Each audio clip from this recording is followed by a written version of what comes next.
Handicapper Steve here, handicapping the racing from Gulfstream Park here on Thursday. It is the 20th of February, 2025. Gonna look at the eighth race from Gulfstream, but before I get on to that, remember to please follow me on Twitter at Horse Racing Kid 5 for more selections for race courses around the world, and I mean around the world. Let's look at the eighth from Gulfstream, which is an allowance optional claimer, purse $96,000. Races for Phillies and Mares, 4-year-olds and upwards. Number one, 20,000 wins the main claim starter, restricted race, which never won two races. An optional claim price 25 grand. We have a field of 7 horses going 1,800 meters or a mile and an eighth on the all-weather Tapeta surface.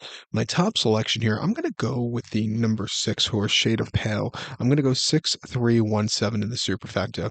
6-3-1-7 super. Top selection 6 horse, Shade of Pale. This 4-year-old field uh, by Dream Make sure here.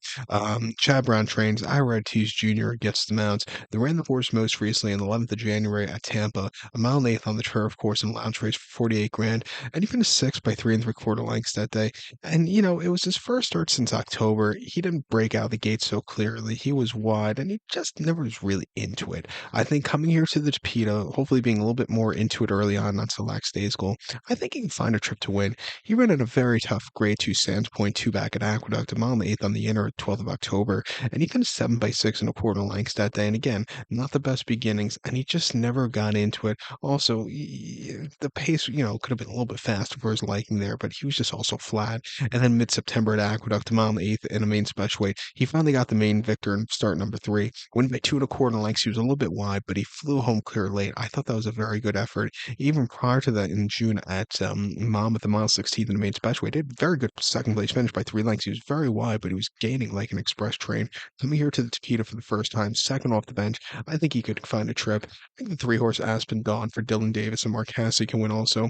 He ran most recently on the 10th of January locally over the mile 3/8 and an optional 35, where he finished fourth by 2 1/4 lengths that day. Where he's very wide. He moved a little bit late. I didn't think it was a half bad race, but I do think the cutback should suit him well. He ran two back on the turf course locally, a mile and optional 25, where he finished third by 3/4 length. And again, from the inside, he sat back early, but really closed up well late. He just missed, but he had a good pace to close up to. Not a bad race.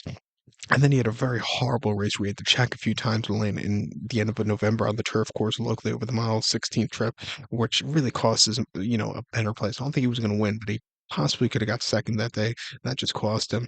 He started on turf all his starts. He's been running not half bad. Into the Tapeta for the first time.